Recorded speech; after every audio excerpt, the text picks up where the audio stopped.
ট্রাম্পের সবুজ সংকেত ও লোহিত সাগরের নতুন সমীকরণ, পশ্চিম এশিয়ায় কি তবে সর্বাত্মক যুদ্ধ? ইয়েমেনের ইরান সমর্থিত হুতি বিদ্রোহীদের বিরুদ্ধে সামরিক অভিযানে সৌদি আরবের ক্রাউন প্রিন্স মোহাম্মদ বিন সালমানকে মার্কিন প্রেসিডেন্ট ডোনাল্ড ট্রাম্পের সরাসরি সমর্থন দেওয়ার খবরটি পশ্চিম এশিয়ার ভূ রাজনীতিতে এক নতুন এবং অত্যন্ত বিপজ্জনক মোড় এনেছে। 2022 সাল থেকে চলে আসা 4 বছরের এক অনানুষ্ঠানিক ও ভঙ্গুর যুদ্ধবিরতি ভেঙে সৌদি আরব ও হুতিদের মধ্যে সীমান্ত রেখায় নতুন করে যে সংঘাত শুরু হয়েছে তা একটি আঞ্চলিক মহাযুদ্ধের রূপ নিতে পারে বলে আশঙ্কা করছেন বিশেষজ্ঞরা। সংঘাতের সূত্রপাত, সানা বিমানবন্দর ও ইভেন্টের ক্রোনোলজি।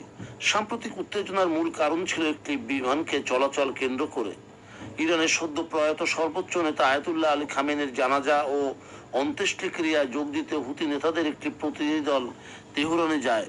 তাদের ফিরিয়ে আনতে যাওয়া ইরানের মাহান এয়ারের একটি বিমানকে সানা আন্তর্জাতিক বিমানবন্দরে নামতে বাধা দেয় ইয়েমেনের সৌদি সমর্থিত সরকারি বাহিনী। অভিযোগ ওঠে ওই বিমানে করে ইরানের সামরিক বিশেষজ্ঞ ও ক্ষেপণাস্ত্রের সরঞ্জাম পাঠানো হচ্ছিল। এর পরই সৌদি জোট সানা বিমানবন্দরের রানওয়েতে বিমান হামলা চালিয়ে তা অকেজো করে দেয়। পাল্টা জবাব হিসেবে হুতিরা সৌদির দক্ষিণ পশ্চিমাঞ্চলীয় আবহা আন্তর্জাতিক বিমানবন্দর লক্ষ্য করে ব্যালিস্টিক ক্ষেপণাস্ত্র ও ড্রোন হামলা চালায়। 2022 সালের পর সৌদি আরব এবং হুতিদের উপর বা সৌদি ও হুতিদের এটি প্রথম বড় কোনো আন্তঃসীমান্ত সংঘর্ষ। ট্রাম্পের সবুজ সংকেত ও ওয়াশিংটনের নীতিগত শেপ। এই হামলার ঠিক পূর্ব মুহূর্তে রিয়াদ ও ওয়াশিংটনের মধ্যে অত্যন্ত দ্রুত এবং উচ্চ পর্যায়ের কূটনৈতিক যোগাযোগ ঘটে। মার্কিন সংবাদ মাধ্যম অ্যাক্সিওসের তথ্য মতে সৌদি ক্রাউন প্রিন্স মোহাম্মদ বিন সালমান হামলার আগেই ডোনাল্ড ট্রাম্পকে ব্রিফ করেন এবং মার্কিন রাজনৈতিক ও সামরিক সমর্থন নিশ্চিত করেন। প্রেসিডেন্ট ট্রাম্পের এই গ্রিন লাইট বা সবুজ সংকেত দেওয়ার বিষয়টি আমেরিকার মধ্যপ্রাচ্য নীতির ক্ষেত্রে একটি গুরুত্বপূর্ণ পরিবর্তন। এটি কেবল কোনো রক্ষণাত্মক মিত্রকে সমর্থন দেওয়াই নয়, বরং হুতিদের মতো একটি সশস্ত্র গোষ্ঠীর বিরুদ্ধে সৌদির আক্রমণাত্মক সামরিক অভিযানকে প্রকাশ্য অনুমোদন দেওয়া। ওয়াশিংটন হুতিদের আবারও বিদেশি সন্ত্রাসী সংগঠন হিসেবে তালিকাভুক্ত করার বিষয়ে তাদের অবস্থান পুনর্ব্যক্ত করেছে। বৈশ্বিক জ্বালানি ও নৌ বাণিজ্যের চরম বিপর্যয়। লোহিত সাগর এবং বাব আল মান্দাব প্রণালী বিশ্বের অন্যতম প্রধান বাণিজ্যিক পথ, যার মধ্য দিয়ে বৈশ্বিক নৌ বাণিজ্যের একটি বিশাল অংশ সৌদি আরবের তেল রপ্তানি সচল থাকে। হুতি কর্মকর্তারা ইতিমধ্যেই হুমকি দিয়েছেন যে সৌদি আগ্রাসন অব্যাহত থাকলে তারা অপারেশনাল জোটের মাধ্যমে বা বাল মান্দাব এবং হরমুজ প্রণালী উভয় চেক পয়েন্টকেই সম্পূর্ণ বন্ধ করে দেবে।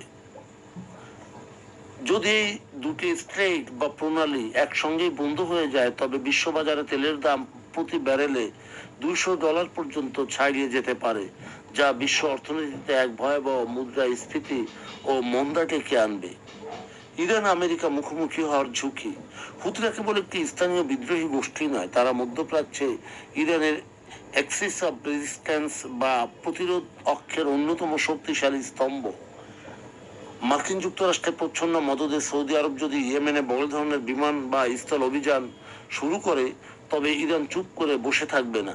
ইতিমধ্যে হরমুজ প্রণালীতে মার্কিন ও ইরানি বাহিনীর মধ্যে উত্তেজনার পারদ তুঙ্গে। এই পরিস্থিতিতে ইয়েমেন যদি যুদ্ধ ক্ষেত্রে পরিণত হয় বা সেটি চাঙ্গা হয় তাহলে সরাসরি আমেরিকা ইসরায়েল বনাম ইরান হুতি ব্লকের এক সর্বাত্মক আঞ্চলিক যুদ্ধে রূপ নিতে পারে। সবিশেষ ডোনাল্ড ট্রাম্পের এই উগ্র ইরান বিরোধী ও রিয়াদ বান্ধব নীতি সৌদি আরবকে হুতিদের বিরুদ্ধে কঠোর হওয়ার সাহস যোগাচ্ছে ঠিকই, তবে এর পরিণতি হতে পারে অত্যন্ত ভয়াবহ। সামরিক শক্তি প্রয়োগ করে হয়তো সাময়িকভাবে হুতিদের দুর্বল করা যাবে, কিন্তু এর ফলে সৌদি আরবের নিজস্ব পরিকাঠামো, বৈশ্বিক জ্বালানি সরবরাহ ব্যবস্থা ও আন্তর্জাতিক জাহাজ চলাচল যে চরম ঝুঁকির মুখে পড়বে সে সত্যকে উড়িয়ে দেওয়ার উপায় নেই। পশ্চিম এশিয়া এখন এমন এক বারুদের স্তূপে পরিণত হয়েছে যেখানে একটি ছোট্ট ভুলও বিশ্ব অর্থনীতিকে খাদের কিনারে ঠেলে দিতে পারে। বন্ধুগণ, যদি আমাদের এই তথ্য গল্প আপনার ভালো লাগে তাহলে লাইক এবং শেয়ার দিন এবং এখন আজ আমাদের সঙ্গে থাকার জন্য ধন্যবাদ। আমাদের ফলো দিন এবং সাবস্ক্রাইব করুন।